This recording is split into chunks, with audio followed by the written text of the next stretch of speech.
How does matcha go from leaf to powder? It's not as simple as just grinding. There are many steps a farmer needs to take in order to produce high quality matcha that's smooth enough to drink plain.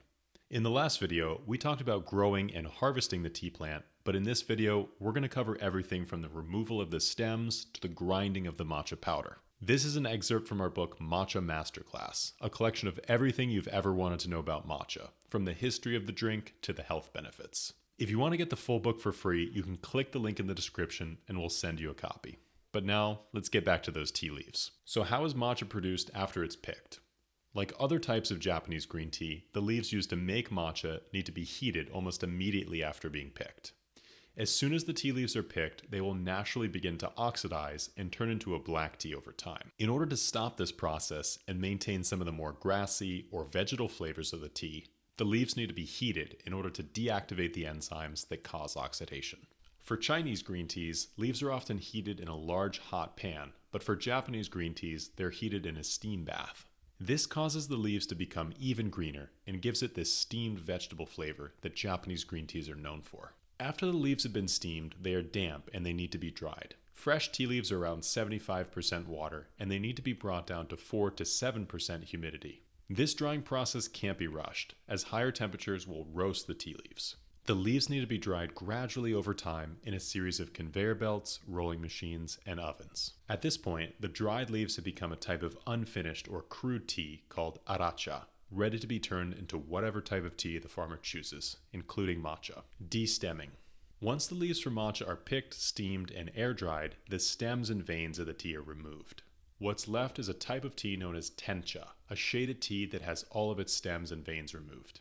The stems of the tea plant detract from the sweet and umami flavor, so they need to be removed in order to maximize the taste. The stems will also produce a yellower color in the matcha, and this is one of the reasons why low-quality matcha has a duller color than high-quality matcha.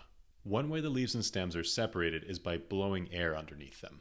Because the leaf particles are so light and the stems are heavy by comparison, the leaves will drift higher into the air and then they can be collected into a net. This step is then repeated 2 more times to sort out more of the stems, and eventually what you're left with is tencha, which is 1 step away from becoming matcha. The tencha leaves are put into a large stone mill and ground into a fine powder. It takes approximately 1 hour for this mill to produce just 50 grams of precious ceremonial grade matcha. The result is a powerful, vibrant green tea that's sweet, savory, and loaded with caffeine and theanine, giving you a calm alertness throughout the day. While the traditional stone mill is quite slow when it comes to the grinding of the matcha powder, it still is the best tool for the job. The producers of matcha prefer stone for this process because any contact with metal will alter the flavor.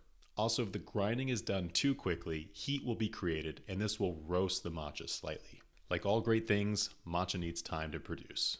A more modern machine for matcha grinding puts the leaves into a metal tumbler along with a metal ball. This machine is turned rapidly as the ball pulverizes the leaves into a powder. This process is quicker and the machine is far less expensive than a granite mill. The grind is known to be not as fine and the temperatures are higher, so the stone mill is always preferable for a high quality matcha. After tasting hundreds of matcha teas all around Japan, we've noticed a huge difference between the ones that follow all these steps and ones that skip a few. To produce lower quality, cheaper matcha, the producer will skip some of the steps of the production and you can really see it in the final results. Higher quality matcha will have a finer grind, greener color, smoother flavor, and a richer nutrient profile. If you want to see the difference this careful production process makes, you can try some of our favorite matcha teas at neoteas.com. In the next episode, we'll talk about the history of matcha as it made its way from the monks to the samurai and finally people all around Japan. If you don't want to wait, you can get the full book by clicking the link below and signing up for our newsletter. If you enjoyed this video, be sure to hit the like and subscribe buttons, and you can get the next one as soon as it comes out. Until then, we'll see you next time.